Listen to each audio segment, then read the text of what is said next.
Hello. अभी इस video में मैं आपको एटलीस्ट 2-3 चीज़ें मैं बताने जा रही हूँ,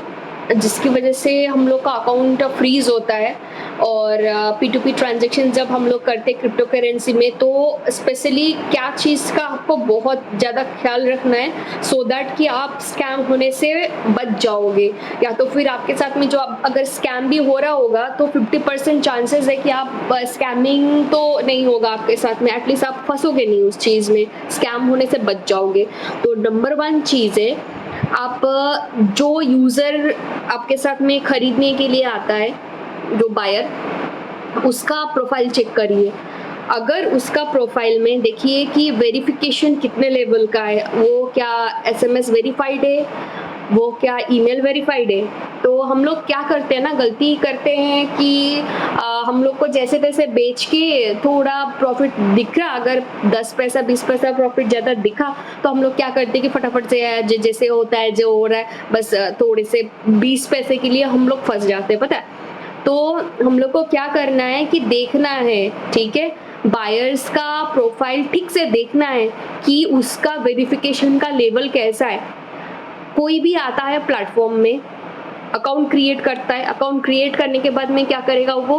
कि आपके साथ में यूएसडीटी खरीदेगा, फिर जाएगा और कंप्लेन करेगा साइबर सेल को कि ओहो मेरा तो अनऑथराइज्ड ट्रांजैक्शन हो गया। तो साइबर सेल क्या करेगा, विदाउट इन्वेस्टिगेशन आपका अकाउंट को फ्रीज कर देगा, है ना। तो आप बायर का प्रोफाइल ज़रूर चेक करें जब आप सेल कर रहे हो। उसका वेरिफिकेशन जितना ज़्यादा हो उतना बहुत अच्छा है, क्योंकि वो ज़्यादा सेफ रहता है। एसएमएस वेरिफाइड और ईमेल वेरिफाइड होना बहुत ही ज़्यादा ज़रूरी है। और उसके अगर नंबर ऑफ डेज, मतलब कितना दिन से वो ट्रेड कर रहा है, उसको भी आप देखिए, क्योंकि हाँ, बहुत नए-नए लोग जो है स्पेशली स्कैम करने के लिए ही आते हैं। मतलब ऐसा नहीं, मैं नहीं बोल रही हूँ कि सब लोग स्कैम करने के लिए आते हैं, बट हम लोग वैसे स्कैमर्स का हम लोग शिकार बन जाते हैं। तो ध्यान में रखिए कि अगर किसी के ज़्यादा ट्रेड ना हो तो हाँ, मतलब आप सावधान रहें। और दूसरा चीज़ है कि उसका प्रोफाइल में देखिए कि उसने कितने नंबर ऑफ ट्रेड्स किए हैं, आप उससे भी आपको समझ आ जाएगा कि आपको इसके साथ में ट्रेड करना है या नहीं करना है। और दूसरा चीज़ है कि जब बायर का प्रोफाइल देखोगे आप कि उसमें टोटल नंबर ऑफ ट्रेड्स दिखाई देंगे, और बाई बाई बाई ऑर्डर्स और सेल ऑर्डर्स, मतलब उसने कितने बार खरीदे हैं और कितने बार उसने बेचे हैं, वो भी दिखाई देगा। तो अगर भैया कि अगर आपको दिखाई दे कि सिर्फ और सिर्फ उसके पास उसका प्रोफाइल में बाई ऑर्डर्स है और सेल ऑर्डर नहीं है, सिर्फ वो बाई करता है लेकिन वो कभी सेल नहीं करता, तो वो 95% चांसेस है कि वो स्कैम करने के लिए आया हुआ है, ठीक है। तो आप वैसे लोगों से सावधान रहें, क्योंकि वैसे जो लोग होते आते हैं प्लेटफॉर्म पे, यूएसडीटी खरीद लेते हैं, उसके बाद में साइबर लाइक अनऑथराइज्ड ट्रांजैक्शन हुआ बोल के कंप्लेन करके निकल जाते हैं। अब दूसरा चीज़ है कि आप जब P2P ट्रांजैक्शन करते हो कोई भी प्लेटफॉर्म में, आप थर्ड पार्टी पेमेंट का तो यूज़ बिल्कुल ही ना करें, चाहे वो पेमेंट करने के लिए हो या तो फिर रिसीव करने के लिए हो। जब कभी कभार ऐसा होता है कि थर्ड पार्टी आप पेमेंट कर दोगे किसी को, तो वो या तो आपका फंड मतलब आपका पैसा खो भी सकता है। मतलब आपको तो क्योंकि उसका तो आईडी जो होगा प्लेटफॉर्म में वो तो किसी दूसरा नाम पे होगा, है ना। और आप जिस आईडी से आप भेजोगे, आपका दूसरा नाम होगा, आपका जो वेरीफाइड आईडी है उसमें वो तो दूसरे नाम की आपका है। तो थर्ड पार्टी पेमेंट नहीं भेजिए, क्योंकि वो बंदा या बंदी बोल सकता है कि ये तो मेरा अकाउंट नहीं है, या तो फिर वो जो भेजने वाला है वो तो उसका अकाउंट नहीं है। तो आप मतलब this is not a transaction, so क्योंकि आपका अकाउंट से नहीं आया है तो आप इसको मतलब वो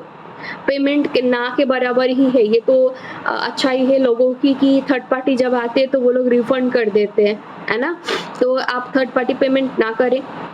और थर्ड पार्टी पेमेंट रिसीव भी ना करें, क्योंकि थर्ड पार्टी पेमेंट आप रिसीव करते हो जब, तो क्या होता है कि आपका वेरीफाइड नेम कुछ और है प्लेटफॉर्म में और आप कोई दूसरा अकाउंट यूज कर रहे हो पेमेंट रिसीव के लिए, तो वो क्या होता है कि लोग आते हैं फिर, क्योंकि आप तो थर्ड पार्टी पेमेंट रिसीव कर रहे हो, तो उन लोग के पास में 100%